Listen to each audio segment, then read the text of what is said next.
In part 2 of Sarg-55 of the Yoga Vasistha, today we will discuss in detail topics such as the offering of actions to the Supreme, Brahmarpan, and the principle of Jnana-Gnigdha karma, actions consumed by the fire of knowledge. To truly wrap our heads around this, you and I need to step back in time and immerse ourselves in this serene, completely sacred atmosphere of an ancient ashram. I want you to imagine Sri Rama, a young prince heavily burdened by the profound weight of worldly existence, sitting before his enlightened guru. Rama doesn't just want temporary comfort.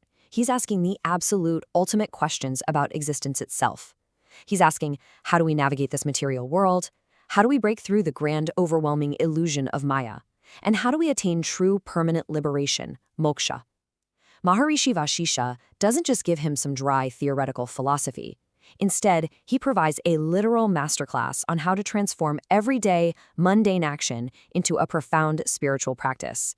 So let's step into that ancient ashram right now as I impart this timeless wisdom to my dear student, Rama. All right, starting with verse 3, dedication of actions. This is the practice of Yat Karoshi Yoga. Listen closely to the words of verse 3, which you'll find on page 214 of our text. It goes, Yat Karoti, Yat Ashnati, Yat Juhoti Dadati Yat, Rama, Tat Kurishwa, Brahma Arpanam. O Rama, pay heed to this law of spiritual physics, because it is the absolute secret to acting within the world without being entangled by its snares. Let's actually break down these sacred words step by step. Yat, meaning whatever. Karoti is done or performed. Ashnati is consumed or experienced. Juhoti is offered as a sacrifice.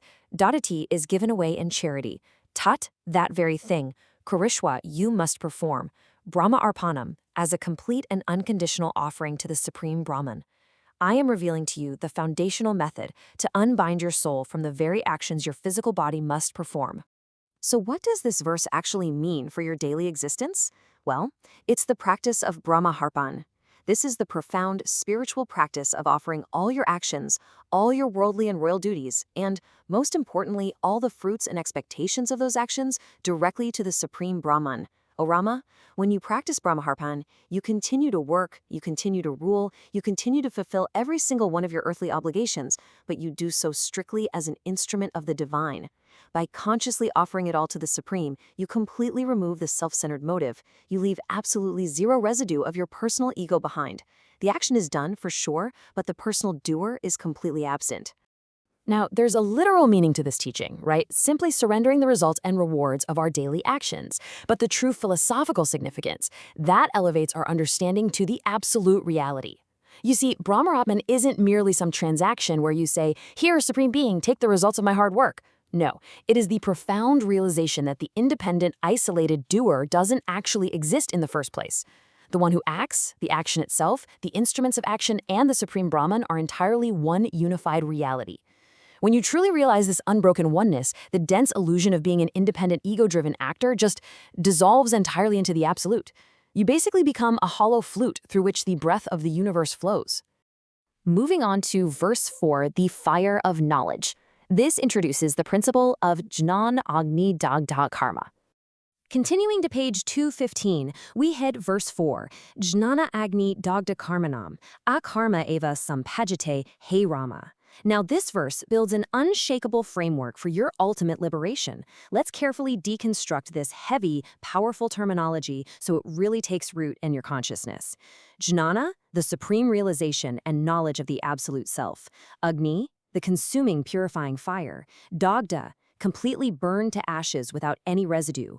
Karmanam, the binding actions and their countless accumulated fruits. All karma eva, indeed becomes non-action. Sampajite, attains or transforms into.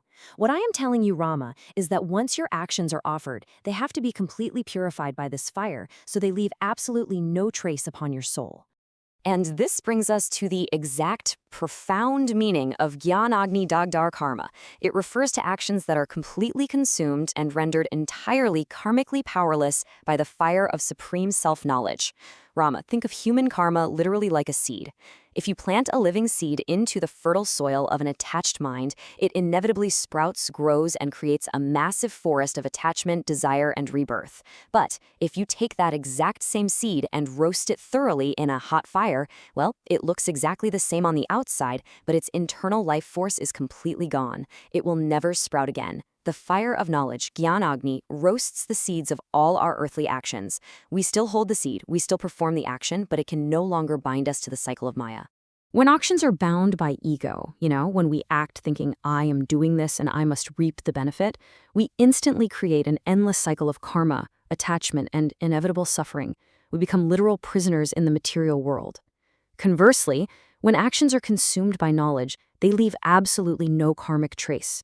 Oh, Rama, I am not instructing you to stop acting, to renounce your kingdom, or to run away to a silent cave in the Himalayas. Actions must continue. You will still fulfill your immense royal duties, fight battles, and govern your people. But because your egoic attachment has been completely destroyed by the roaring fire of Atmajmana, those actions leave zero footprint on your soul. You live fully within the illusion of Maya, yet you remain entirely unbound by it. This is the direct, unhindered path to moksha. Next, let's look at ancient wisdom, modern context, bridging the Yoga Vasistha with modern science. O Vrishama, though you sit before me in this ancient time, the eternal truths I speak will one day be echoed by what future ages will attempt to understand through their own modern lenses. This ancient concept of jnana-nigdagda karma, destroying the egoic bonds of action, mirrors exactly what later minds will call cognitive reframing. It's about fundamentally changing your relationship with your own thoughts and ego, shifting permanently from a suffering, egocentric view to the unshakable viewpoint of the eternal observer. Furthermore, this ancient truth aligns flawlessly with emerging theories of quantum consciousness, where the perceived stubborn separation between the observer, the object being observed, and the action itself, it entirely collapses into a single unified field. The profound unity taught thousands of years ago in this very ashram is the ultimate reality of consciousness itself. Let's move on to practical daily life lessons, applying Sarg-55 to the modern world. My instructions to you, Rama, basically boil down to 3 clear, actionable directives for your existence in this world. First, remain absolutely calm amidst all adversities. This is the steadfast practice of vairagya, or profound detachment. When hardship inevitably hits the material body or the mind, you must act as the silent witness. You observe the turbulence rather than drowning in it. Second, perform all actions without ego. This is the Brahmarpan we discussed earlier, doing the necessary work selflessly, acting as a divine, empty instrument without obsessing over victory or defeat. And third, recognize one's true nature. This is the ultimate, crowning goal of Atmajnana, the supreme self-knowledge that burns away all illusion. Recognizing your true nature isn't just a one-time aha moment. It is an active, continuous, daily practice. It begins by observing your own mind without a shred of attachment. You watch your thoughts rise and fall, sure, but you absolutely do not let them own or define you. By practicing this vigilance, you begin to see right through the grand theatrical illusion of Maya. You realize that the material world is entirely transient.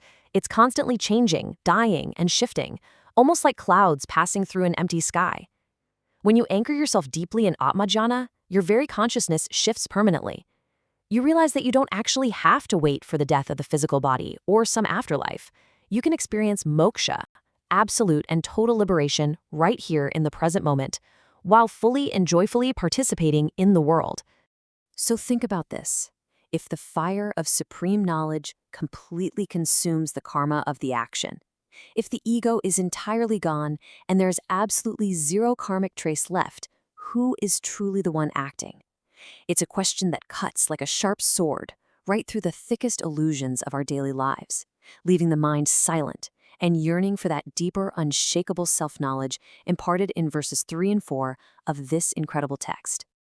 On behalf of the Vedmata AI family, we humbly request that if you found our presentation enlightening, please share this video widely so that authentic knowledge from Indian Vedic scriptures can reach the masses.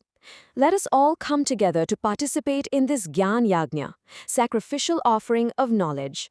Har Har Mahadev.